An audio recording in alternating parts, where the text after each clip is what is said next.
গণ অধিকার পরিষদের নেতার উপর হামলা, সন্দেহের তীর সার্জিস আলমের দিকে। গণ অধিকার পরিষদের নেতা ফারুক হাসানের উপর হামলার ঘটনায় সার্জিস আলমের নাম উঠে আসায় নতুন করে উত্তেজনা সৃষ্টি হয়েছে।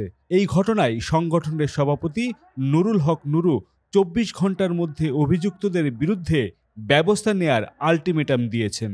5 জানুয়ারি রোববার বিকেল 3:30টায় কেন্দ্রীয় শহীদ মিনারে গণ অধিকার পরিষদ আয়োজিত বিক্ষোভ সমাবেশে নুরুল হক নুরু বলেন, আমাদের ধৈর্যের বাঁধ ভেঙে গেছে। 24 ঘন্টার মধ্যে অভিযুক্তদের বিরুদ্ধে ব্যবস্থা গ্রহণ করতে হবে, না হলে জনগণ তার বিচার নিশ্চিত করবে। প্রয়োজনে আমি হুকুমের আসামি হতে রাজি আছি।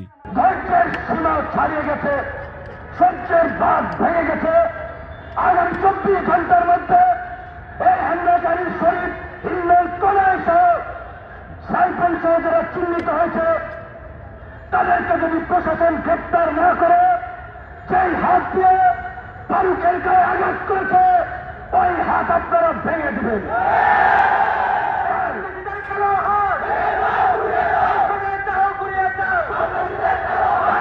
যদি জেলে যেতে হয় হুকুম দাতা হিসেবে 1 নম্বর আসলে আমি আবার বললাম।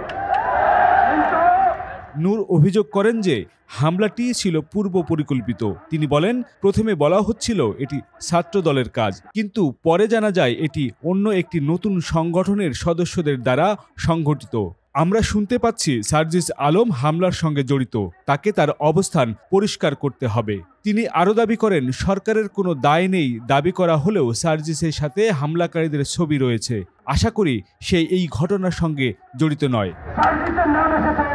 আমি বিশ্বাস করতে চাই না যে আমাদের ছোট ভাইরা এইভাবে বা সার্জিসের বাড়ি উত্তরবঙ্গে, ফারুকের বাড়ি উত্তরবঙ্গে তার উপরে হামলা করাতে সে সমর্থন দেবে, এটা আমার মনে হয় না। কিন্তু ঘটনাটি খুব রহস্যজনক। এই ঘটনার পেছনে দেশি বিদেশি কোনো ষড়যন্ত্র আছে কিনা সেটাও খতিয়ে দেখতে হবে। কারণ গণ অধিকার পরিষদের সাধারণ সম্পাদক রাশেদ খান পুলিশ প্রশাসনের ভূমিকা নিয়ে ক্ষোভ প্রকাশ করে বলেন, শাহবাগ থানার ওসি ব্যবস্থা নিতে অস্বীকৃতি জানিয়েছে। আমরা এ ধরনের পুলিশ চাই না। 24 ঘন্টার মধ্যে হামলাকারীদের বিরুদ্ধে ব্যবস্থা গ্রহণ না করা হলে স্বরাষ্ট্র উপদেষ্টাকে পদত্যাগ করতে হবে। সমাবেশে শ্রমিক অধিকার পরিষদের সভাপতি আব্দুর রহমান বলেন, যারা হামলা করেছে তাদের মূল শক্তি সার্জিস আলম। যদি আজকের মধ্যে হামলাকারীদের গ্রেপ্তার করা না হয় তবে জনতার হাতে তাদের বিচার হবে। সমাবেশে শ্রমিক অধিকার পরিষদের সভাপতি আব্দুর রহমান বলে, মিছিল এবং কঠোর আন্দোলনের হুঁশিয়ারি বিক্ষোভ শেষে কেন্দ্রীয় শহীদ মিনার থেকে শাহবাগ থানার দিকে একটি মিছিল বের করে গণ অধিকার পরিষদ। তারা আগামী 24 ঘন্টার মধ্যে হামলাকারীদের গ্রেপ্তার ও বিচারের নিশ্চিতের দাবি জানায়। অন্যথায় আরও কঠোর আন্দোলনের কর্মসূচি ঘোষণা করার হুঁশিয়ারি দেন তারা।